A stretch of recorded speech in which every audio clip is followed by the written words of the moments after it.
It's the first drive of the year in the 1960 Fury. We're just going to go around the block, make sure everything's behaving itself, and then we got a few things to play with. So see how that goes, and enjoy the old fruits of the labor, I guess. Got Agent 900 has never actually been in the car before. Nope. So I don't think you were even in it when we were just pushing it around the yard. I'm doing a comparison with the 59. Oh, that's the next video. Yeah. Yeah. So this is okay. Well, I've been in the 59, so this better be good, because that car's good. Yeah, that's good. Right. Right off the bat, this car has power steering, so yeah, it's nice. It is. Actually, nice. The 59 has the seats are shot, so it's not really fair to say that these are better. Okay, brake. Neither one has the park. These are still the old ones with just neutral in the brake. So we'll go for a little cruise. It's a little dusty, but I think it still runs okay. And got a few plans for the year. We've got radio to go in. I want to do a little work on the rear U-joint, or front U-joint, I guess. Still bolting the Spark-O-Matic down there. Yeah, bolting in the Spark-O-Matic. Where does it go? Is this right there? Yeah. So this is out of the Dodge. The Dodge that I made the car out of. Right. Had the same Plymouth dash. See, this is the Plymouth one, how corroded it was. Right. So I put the Dodge one in, but the Dodge one was radio delete. So all the holes are here in the blue sheet metal, but I have to punch the holes in the aluminum. Oh, okay. So that's why I haven't put the radio in yet. So they didn't. And I got a speaker now, so we can put that in. They didn't have delete plates. Right. It was just not punched. Yeah. Okay. I didn't know that. Yeah. So you weren't constantly reminded that you didn't buy the radio. Well, it's quiet. Yeah, that's what I wanted. That's why we got the quiet mufflers. But I mean, like, no air. Oh yeah, well, we're not going too fast, but Still. the idea was that it would feel like, you know, a good car, right? That's why I put all the sound deadener in and all that stuff.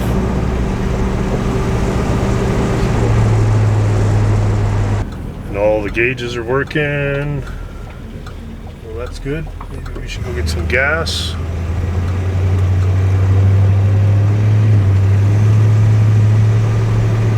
Yeah, feel that little wiggle. That's what I want to.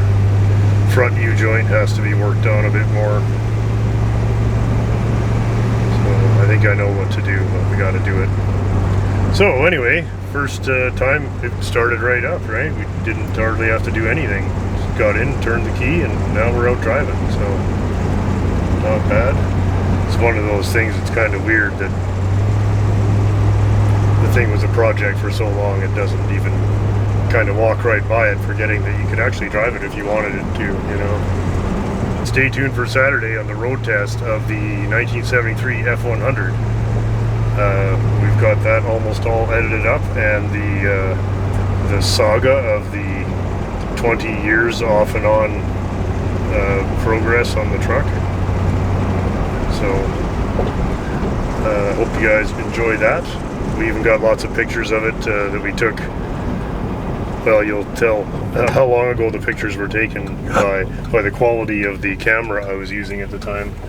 It was one of those buy a tank of gas, get a free digital camera things. And not the greatest camera. I was like, wow, that's a great deal. And then you get the camera and you're like, it's the digital equivalent of a pinhole camera. Like, I think it has like 9 by 6 pixels. So like, I think there's is that a door? The car held 9 shots. Yeah. My first digital camera would do 11 seconds of video in like the 240 range, so.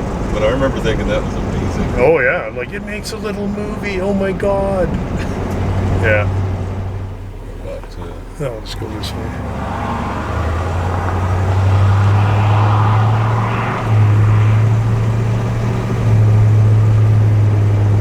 We are going to do a side-by-side 1959 versus 1960 comparison, and I think it probably hasn't been done since the cars were new, so let's see if 60-some years of perspective, or if they all just feel like big old tail fin barges. this car, I kind of knew what to expect because I had that 61 for so long, and they're very similar. But the 59, I had never driven one of those 7, 8, 9 models, so that one was a real revelation. And I don't know, we're probably not going to get a ton of objective numbers to them, but it's just going to be it's going to be a fun afternoon, so I hope you guys enjoy that one, and we'll have lots of glam shots of the two cars squealing off the old tires. It's funny, the big rectangle wheel does encourage you to keep your hands here. So instead of doing this, you kind of tend to do this. Right. Very space aged. It is very spacey. I might, Colin's got some of the stuff that they used to make molds. Right. So I have another one of these wheels. So I may see if I can create a mold and restore the other wheel and put it on here. This one's not too bad, but well, you know what? The other one I have is better. Maybe we'll restore this one, and then we'll leave that one. We'll leave that one alone in case I mess it up. That's the black one? Yeah. Yeah. Yeah, the black one's identical. And it was in the dark. Yeah, really. The to-do list is refreshingly small this year. Just fun stuff. Radio, the U-joint, and I still got the rear armrest to do. You know, there's still lots of little stuff to do, and got to decide whether I'm going to put the double whip antennas on the back. I kind of want to, but I also kind of want to not have anything for people to grab onto when they walk by, you know. No, I'm done about that. I was worried about the whole drilling holes and shit. But that's scary. Yeah, well, putting the mirrors in was scarier than that. Drilling the holes for the mirrors is probably one of the scariest parts. Very lucky. I didn't realize that if I hadn't gotten it right, they wouldn't have gone on. Like, is there framing under there? There's framing under there that has the hole cut in exactly the right place. And if the hole is off by an eighth of an inch, you can't feed the controller through. Oh man. And then you can't make the hole any bigger because then the base of the mirror won't hide it. Yeah, wow, this is another one I'm going to have a hard time keeping the miles off if I guess I built it as a driver, but the thing is that when you have this many cars and the list of cars yet to be done is this long again, so I just don't have time to be fixing the ones that are already finished. So I got to drive them, keep the encounters with chaos to a very bare minimum. So I won't drive them as much as I would like, just because if I have to fix this car, it all comes out of time that could have gone into another car. So we were about halfway through the car list and about 3/4 of the way through my knees, so we're gonna have to take it easy. He was kind of debating, you know, like maybe I could roll over this. Yeah.